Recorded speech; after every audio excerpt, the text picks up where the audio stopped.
Hello बच्चों, क्या हाल चाल बेटा? सब मस्त? तो देखो, आज लेके आए हैं फिर हम आंतरिक प्रश्न चैप्टर नंबर 3 का पार्ट 2, मतलब लेक्चर नंबर 23। तो देखो बेटा, क्वेश्चन 2028 में आया 200 वोल्ट 0.2 एम्पियर धारा वाले। तो बेटा V का वैल्यू 200 वोल्ट दिया हुआ है, ये I का वैल्यू 2 एम्पियर 0.2 एम्पियर। बल्ब के तंतु की लंबाई मतलब L की वैल्यू 20 सेंटीमीटर और उसका विशिष्ट प्रतिरोध दिया हुआ है बेटा 5 गुणा 10⁻⁷ ओम मीटर। तार का व्यास अर्थात D की वैल्यू पूछी है जो होती है 2R की इक्वल। तो देखो बेटा, ये V की वैल्यू दी हुई है, R की वैल्यू, तो यहां से ले आऊंगा R की वैल्यू कैपिटल R, ये V की वैल्यू है, I की वैल्यू है, तो capital R equal to B over I होता है 1000 आ गया आंसर जो है। रो का value R A over L होता है, मुझे चाहिए ये रेडियस, तो उसके लिए एरिया कैलकुलेट कर लिया रो L ओवर R। रो का वैल्यू रखा, L का वैल्यू रखा, R का वैल्यू रखा वहां से जो है, ठीक है। सोल्व किया मैंने, 10⁻10 मीटर स्क्वायर आ गया। अब देखिए ये एरिया आ गया, तो इससे आपकी रेडियस आ जाएगी। Area equal to pi R square, R square equal to area over pi, ये आ गया। अब इसका आर देखिए, ये 1 ओवर 3.14 कितना होता है 0.32 के आसपास, 10⁻10। इसका आ गया 10⁻5, इसका 0.56। तो इतने सेंटीमीटर, इतने बेटा सेंटीमीटर नहीं, इतने मीटर हुआ ना भाई। ये तो जो है यहाँ पे मीटर में आ गया था, तो इतने मीटर। अब डी का वैल्यू क्या होगा 2R, तो 11.2 इंटू 10⁻5 मीटर। लेकिन जो ऑप्शन है उसमें दिया हुआ है 11.2 10⁻6, तो यही जो 10⁻6 है। तो बेटा ये हो गया आंसर आपका पहला। तो बताओ क्वेश्चन नंबर 11 में कोई आपको प्रॉब्लम, और कोई देख लो, आप छाप लो।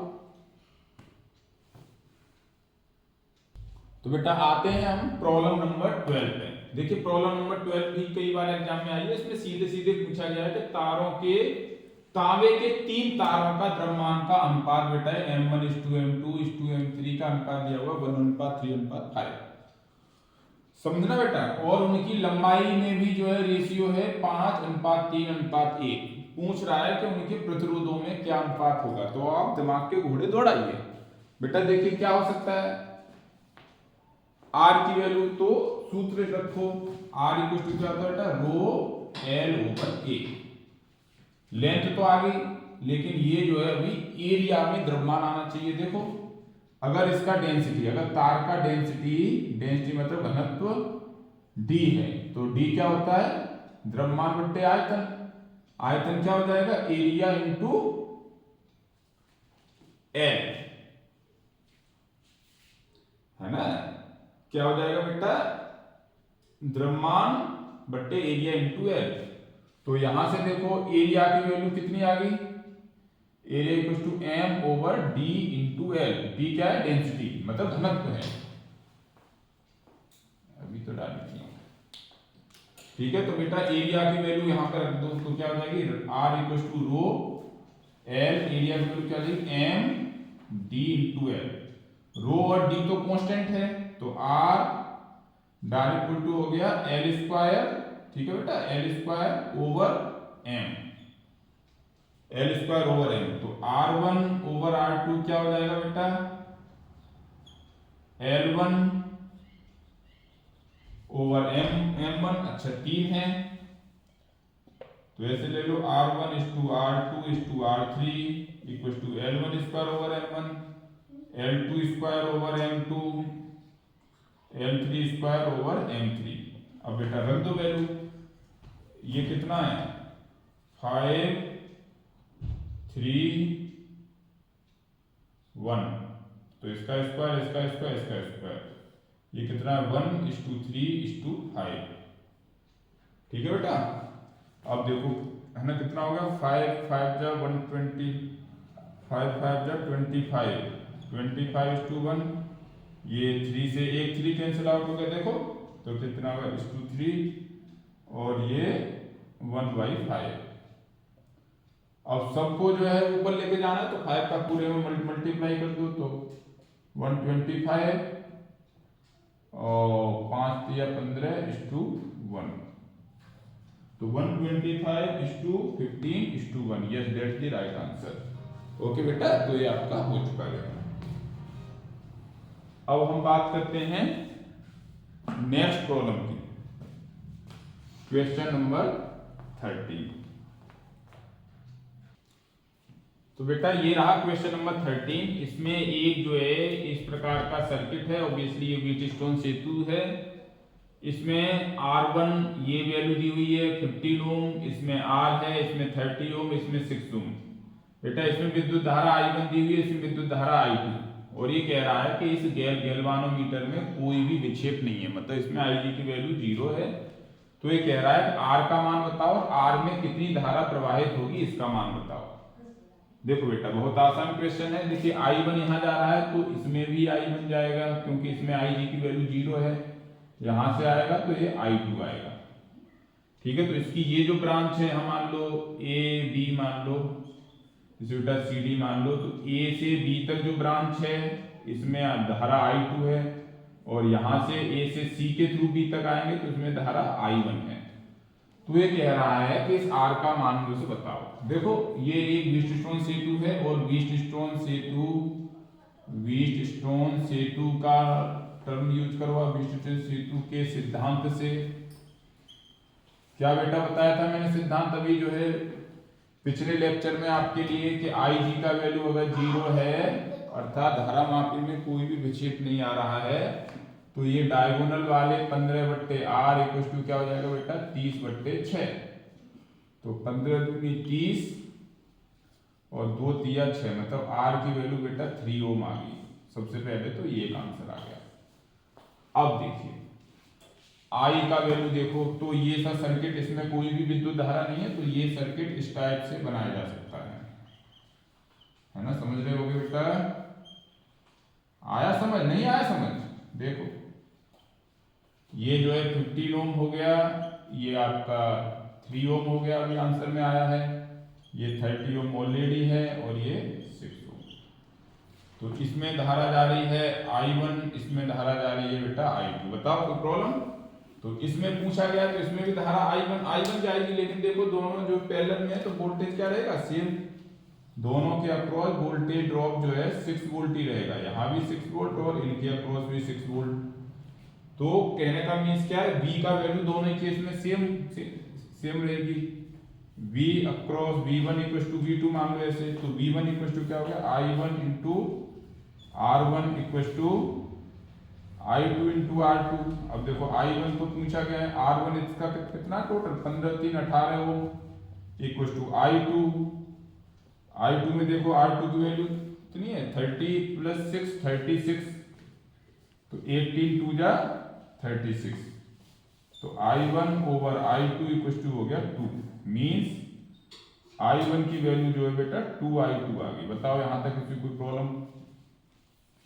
ठीक है, 2I2 इक्वल टू I1। अब देखिए बेटा, अब जो है मुझे वैल्यू लेके आनी है I1 की। तो I1 इक्वल टू 2I2। बेटा मैं इसे थोड़ा सा रफ कर देता हूं।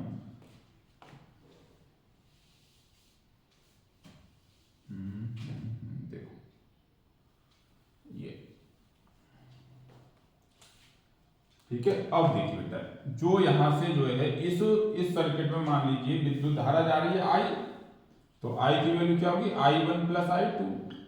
अब मुझे इस I का मान लेके आना है। तो देखो सर्किट का टोटल जो प्रतिरोध कितना हो गया 15 3 18 और 36 है ना, 18 ओम और 36 ओम जो है इसमें, और ये दोनों पैरेलल में है।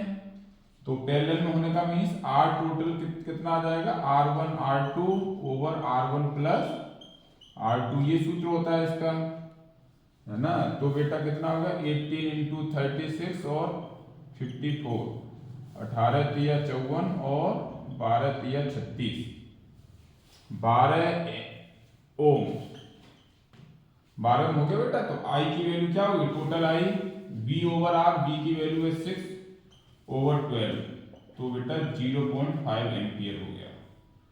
Total current 0.5 ampere. ठीक है, तो अब देखिए, तो यहां पे आप रखो वैल्यू तो मुझे चाहिए वैल्यू I1 की, तो 0.5 इक्वल टू I1 रहा,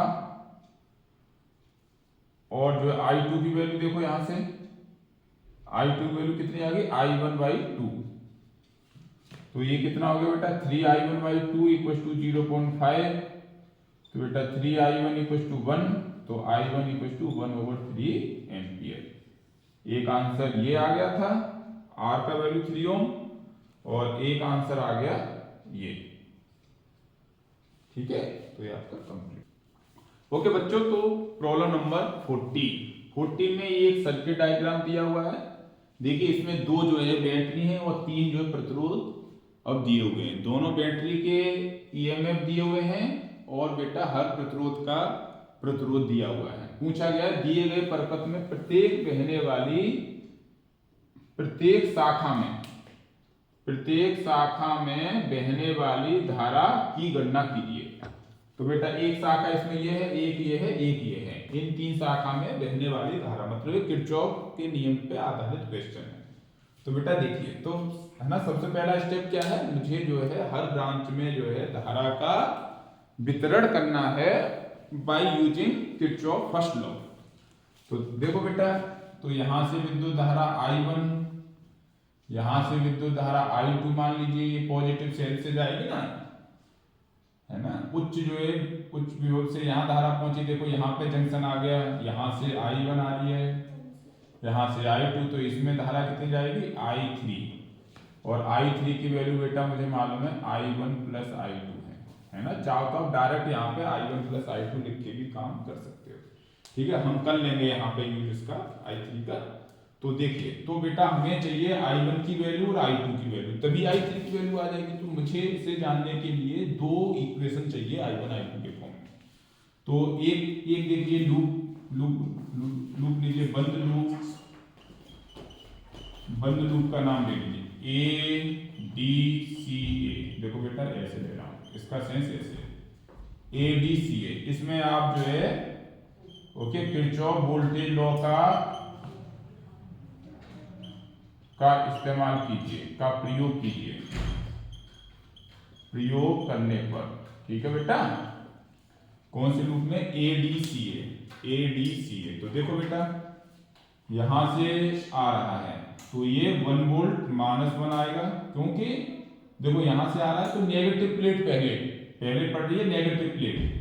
अगर पहले नेगेटिव प्लेट आएगी तो E का वैल्यू माइनस रहेगा, और अगर पॉजिटिव प्लेट पहले आएगी तो पॉजिटिव रहेगा। तो ये E1 है, इसे देख लो, ये क्या होता है, sigma E plus sigma IR with proper sign equal to 0 रहेगा। तो देखो ये माइनस पहले आया तो -1। अब देखिए I1 R1 की डायरेक्शन दोनों सेम है, लूप की और I1 की, तो I1 × 1 ओम। ठीक है, यहां तक आ गया, इसका भी सेम है, plus I3 × 2 Om equal to 0। तो यहां से क्या होगा बेटा, I1 plus 2I3 equal to 1। देखना बेटा गलती ना हो जाए, I1 और 2I3 इक्वल टू 1। अब देखो I3 का रख दो वहां से मान, तो I1 plus 2 I1 plus I2 equal to 1। ठीक है बेटा, अब देखो ये 2I1 और एक I1, ये कितना हो गया, 3I1 plus 2I2 equal to 1, equation number 1। देख लो एक बार और, 2I1 प्लस 2 जा 2I2 equal to 1, equation number 1 हो गया, है ना। 3I1 2I1, तो ये यहां से आ रहा था 3I1 plus 2I2 equal to 1। अब देखिए इस लूप में आ जाइए, ABCA में लिया मैंने लूप का सेंस ऐसे, तो है ना। तो देखो ये सब पहले क्या पड़ गई, नेगेटिव प्लेट, तो -2 प्लस I2 × 1, ये हो गया I2 × 1, और प्लस 2I3 इक्वल टू 0। तो बेटा देखो ये I2 हो गया plus 2 I1 plus I2 equal to 2। तो I2 एक ये और दो ये I2 प्लस 2I1 देखना है बेटा इक्वल टू 2, इक्वेशन नंबर 2। तो बेटा ये दो इक्वेशन आ गई। Okay 3I1 plus 2I2 equal to 1 और 2I1 plus 3I2 equal to 2। देखो ओके 3I2 2I1 ठीक है। अब इन दोनों को कर लो, सॉल्व कर लो, I1 I2 की वैल्यू आ जाएगी। तो देखो करो सॉल्व। तो इसमें मान लीजिए मल्टीप्लाई कर दीजिए आप 2 का, इसमें मल्टीप्लाई कर दीजिए 3 का।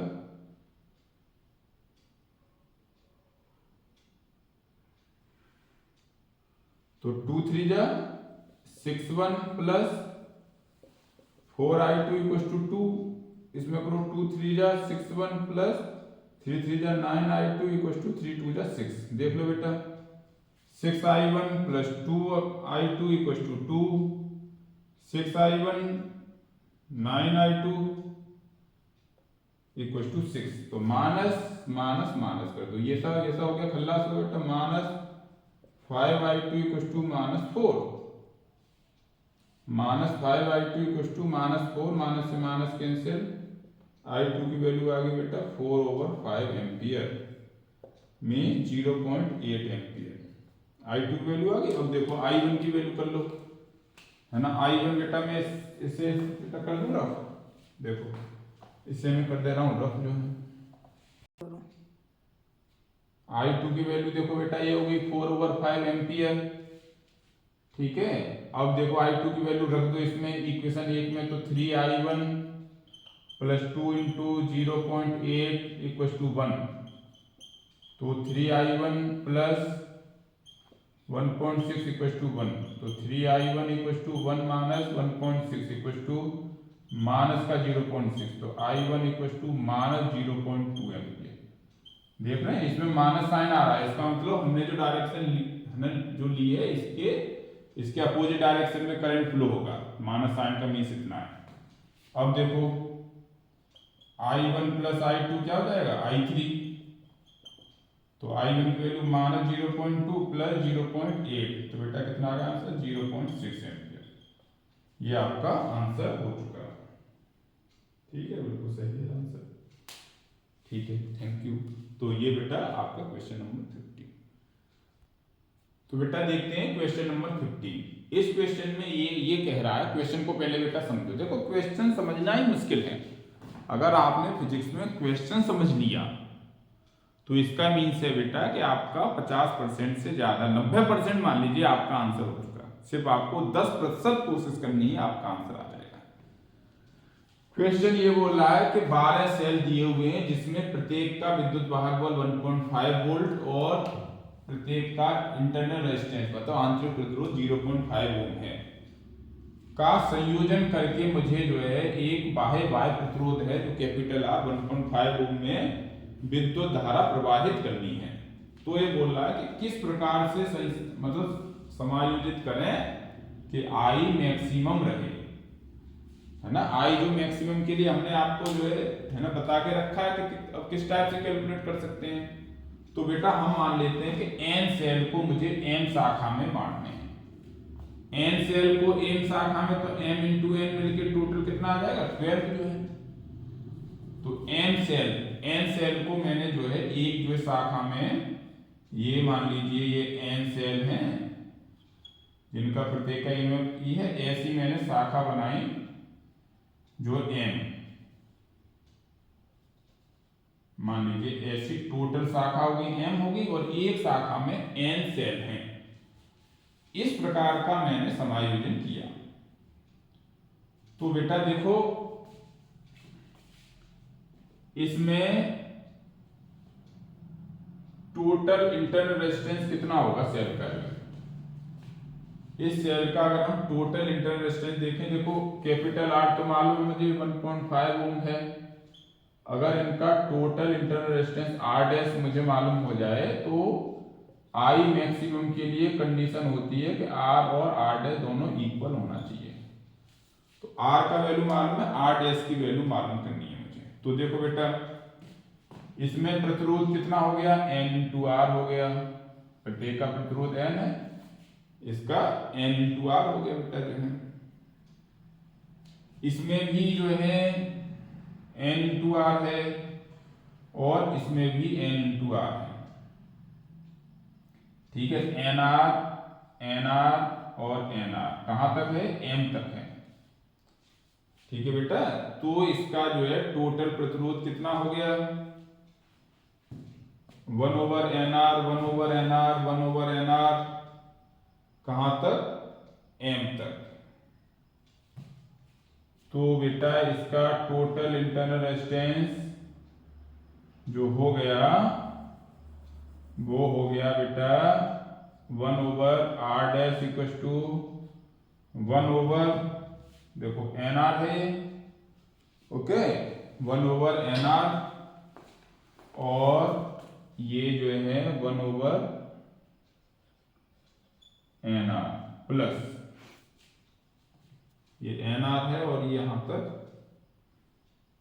m है 1/nr। तो बेटा देखिए 1/r डैश की वैल्यू तो 1/nr प्लस 1/nr कहां तक जाना है, m तक जाना है। तो nr सेम है, m तक जा रहे हैं। अगर nr 2 होते तो r डैश की वैल्यू क्या होती है, nr/2। अगर 3 है तो nr/3। अगर m है तो क्या हो जाएगी, nr/m। ये बेटा r डैश की वैल्यू आ गई। अब देखो n का वैल्यू कितना है, n का तो वैल्यू मालूम ही नहीं है अभी जो है। r का वैल्यू 0.5 है, 0.5 ओवर m का वैल्यू मुझे मालूम नहीं, तो इतना आ गया है आपका r डैश आ गया है। तो r डैश और r का वैल्यू रख है ना, रख दो बेटा। देखो मैं रख देता हूं यहां, r का value 1.5 equal to r dash की value n/m into 0.5, equation number 2। ये इक्वेशन नंबर 1। ठीक है, m और n की वैल्यू कैलकुलेट करनी, mn इक्वल टू 12। ठीक है, तो देखो इसमें अगर जो है हम कर देंगे तो 1.5 m equal to 0.5 n, equation number 3। अब इन दोनों इक्वेशन को कर लो सोल्व।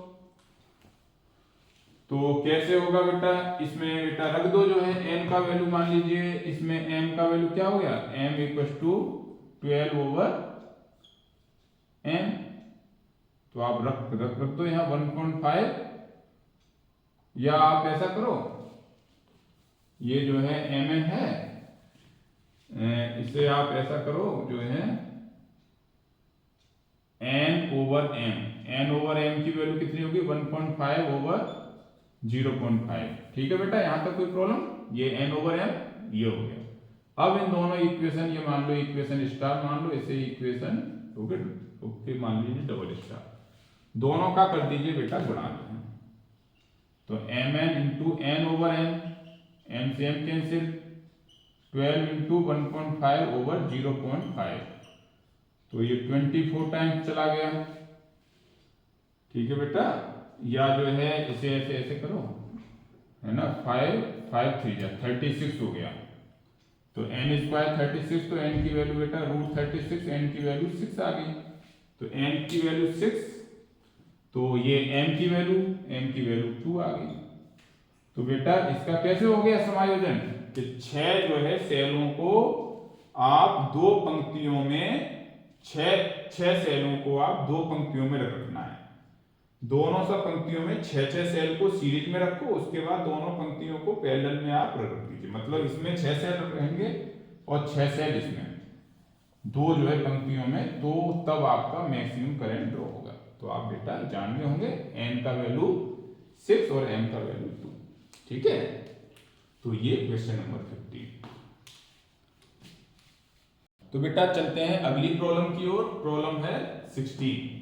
देखिए इसमें क्या है, दो सेल आपको दिए हुए हैं, एक का ईएमएफ है 2 वोल्ट, दूसरे का ईएमएफ है 4 वोल्ट। इसके आंतरिक प्रतिरोध हैं 1 ओम और इसका है 2 ओम, और ये जो है एक बाह्य प्रतिरोध 5 ओम से जुड़े हुए हैं। एक जो है छात्र ने मुझसे कहा कि सर इस टाइप का आप प्रॉब्लम हमें जो मतलब बता दीजिए, तो मैं उसके लिए ये प्रॉब्लम कर रहा हूँ। देखिए आप सब लोग भी देखिए बेटा, तो देखिए मुझे इसमें मालूम है कि E2 की वैल्यू E1 से ज्यादा है, तो सबसे पहले तो ये देखो कि इसमें जो है कितनी विद्युत धारा प्रवाहित होगी। ओके, क्योंकि V का सूत्र आपको मालूम है, V equal to E minus IR। ठीक है, अब ये माइनस है या प्लस है, प्लस भी हो सकता है माइनस माइनस भी हो सकता है। इस प्रॉब्लम में दोनों सूत्र होंगे। तो बच्चे ने पूछा कि सर ऐसा कोई प्रॉब्लम सब बताइए जिसमें ये सब जो है E प्लस IR और E माइनस IR दोनों का इस्तेमाल हो सके। तो बेटा मैंने क्या किया, दोनों सेल के पॉजिटिव एंड को जोड़ के रखा हुआ है। तो पॉजिटिव एंड जुड़े हुए हैं तो क्या हो जाएगा, I का वैल्यू ऑफ E1, ये टोटल जो है देखिए विद्युत वाहक बल, तो टोटल E इसमें और E1 प्लस E2 नहीं होगा, इसमें दोनों की पोलैरिटी सेम वाली ऐड है, माइनस माइनस मिले हुए या प्लस प्लस, तो बड़े माइनस से छोटे को माइनस कर देना है। तो 4 माइनस 2 होगा total E over total R। देखो तो ये 1 ओम 2 ओम और 5 ओम तीनों सीरीज में, तो 1 प्लस 2 प्लस 5 सीरीज में क्या कर देते हैं, दोनों तीनों को ऐड कर देंगे।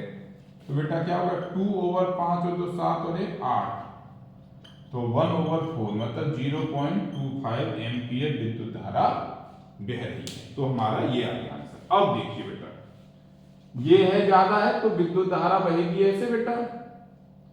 तो अब देखिए ये जो 4 वोल्ट वाला है इसमें देखना बेटा ध्यान से, 4 वोल्ट वाला है इसमें विद्युत धारा नेगेटिव से प्लस की ओर अब जा रही है। कहने का मतलब ये प्लस से विद्युत धारा जाने का मतलब है इस सेल से विद्युत धारा ड्रॉ की जा रही है, मतलब विद्युत धारा ली जा रही है, मतलब ये सेल विद्युत धारा ली जा रही है, मींस ये सेल क्या हो रहा है, डिस्चार्ज हो रहा है।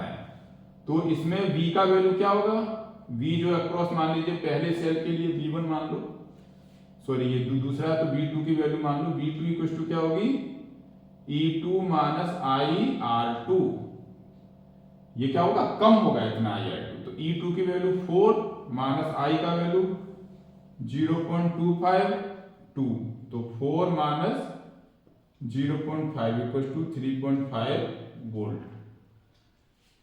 देख लो बेटा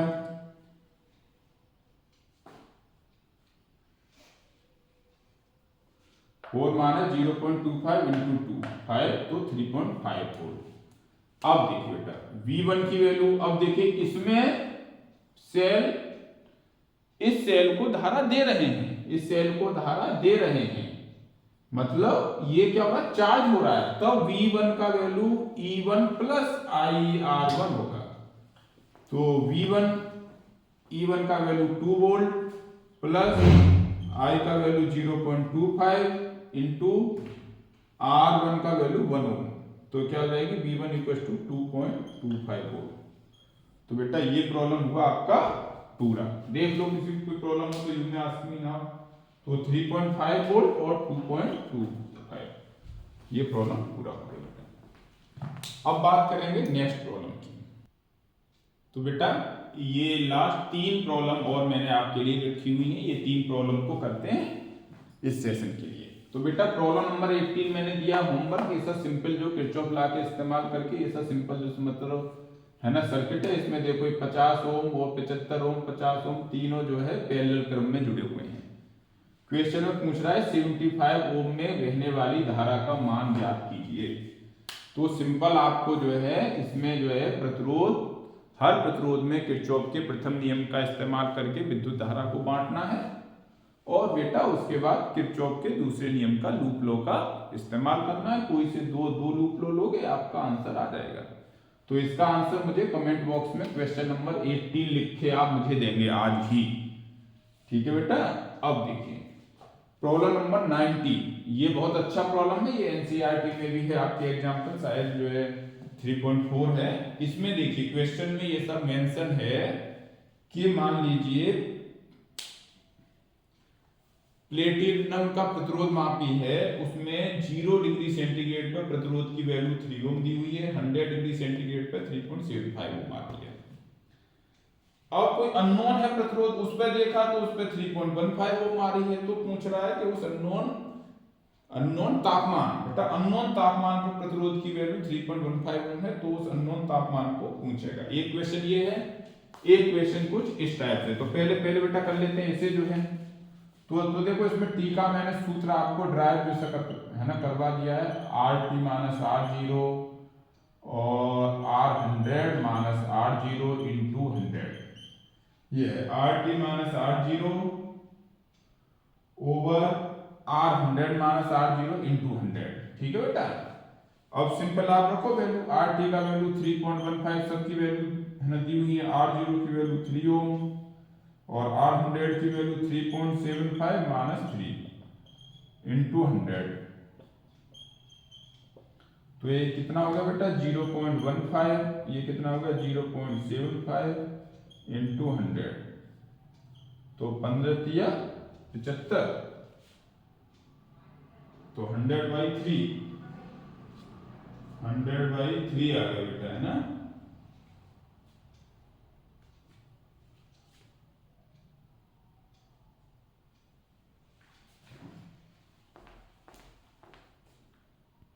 बेटा ये जो है 15 5 का 75 आएगा, 15 पंजे 75 होते हैं ना, तो 100/5, 100/3 नहीं 100/5, तो कितना हो गया बेटा 20 डिग्री सेंटीग्रेड, 20 डिग्री सेंटीग्रेड इसका आंसर आ गया।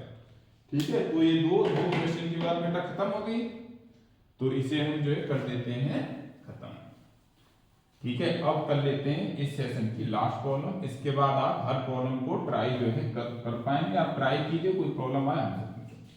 देखो क्वेश्चन ये बोल रहा है कोई तांबे का तार है, उसकी लंबाई इतनी है, उसका क्षेत्रफल इतना है, ये दोनों सेंटीमीटर में दिए हुए हैं, और उसमें जो है इतने मतलब इकाई आयतन में इतने इलेक्ट्रॉन हैं। तो उसमें बहने वाली विद्युत धारा का मान आपको ज्ञात करना है। अगर उसमें 4 वोल्ट की बैटरी है ना लगा दी जाए, और जो है जो इलेक्ट्रॉन है उनकी गतिशीलता की वैल्यू इतनी दी हुई है। देखो ये दो जो है आपके जो है सीजीएस मात्रक है, बाकी सब मीटर वाले हैं। पूछ रहा है आई का वैल्यू, तो बेटा आई का सूत्र क्या होता है MEAVD। ठीक है, और MEA और म्यू का वैल्यू क्या होता है बेटा VD/E। तो VD का वैल्यू क्या हो जाएगा म्यू इंटू ई। सिंपल आप जो है सबकी वैल्यू रख दीजिए। इसे आप SI मात्रक में चेंज कर लेंगे तो 20 इंटू 10⁻² मीटर, 1 सेंटीमीटर 10⁻² इंटू 10⁻², 2 है ना, तो मीटर का स्क्वायर। तो ये कितना हो जाएगा बेटा 10⁻⁻4 मीटर स्क्वायर। एक ही वैल्यू आ गई है ना। रख दो इसमें n का वैल्यू 8.5 इंटू 10⁻28 इंटू ई का वैल्यू 1.6 10⁻19। ए का वैल्यू कितना आएगा 10⁻4। ठीक है बेटा, और म्यू का वैल्यू दिया हुआ है 4.5 इंटू 10⁻6, और ई का वैल्यू नहीं है बेटा, तो ई का वैल्यू क्या होता है, ई का वैल्यू देख लो V/L होता है। तो V की वैल्यू दी है 4 वोल्ट ओवर L का वैल्यू दिया हुआ है 20 इंटू 10⁻²। तो बेटा इसे आप जो मतलब आसानी से ऐसा कर सकते हो सोल्व। इसमें जो है आप पहले कीजिए घातें कीजिए सोल्व। तो देखो बेटा, देखो -6 -4 -6 -10 और -29 माइनस, देखो -4 -6 -10 और -19, तो -29, तो ये 10⁻1 जो से बची हुई है, ये ऊपर जाएगी +2 होगी, मतलब 10⁻+1 आ गई, 10 आ गया, ये सब कैंसिल आउट। ठीक है, अब देखिए नीचे 20 है, अब इसमें कितना बचा है, ऐसे कर लो 10/20, यहाँ कितना बचा 8.5 इंटू 1.6 इंटू 4.5 इंटू 4। ठीक है, तो इसे कैलकुलेट करके मुझे आंसर बताओ। यहाँ से ये सब कितने से लाओगे 2 टू द 4 हो गया 2, 45×9 तो 9 इंटू 1.6 इंटू 8.5 है ना, करो सॉल्व इसे। ठीक है बेटा, तो मैं जो है आप लोगों के लिए अब बता रहा हूं इसका आंसर जो है,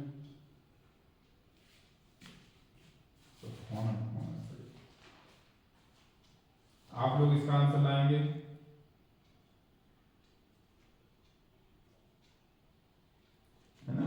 122.4 एम्पियर, 122.4 एम्पियर बेटा, ठीक है। तो ये बेटा इस टाइप से ये सब हुआ खत्म।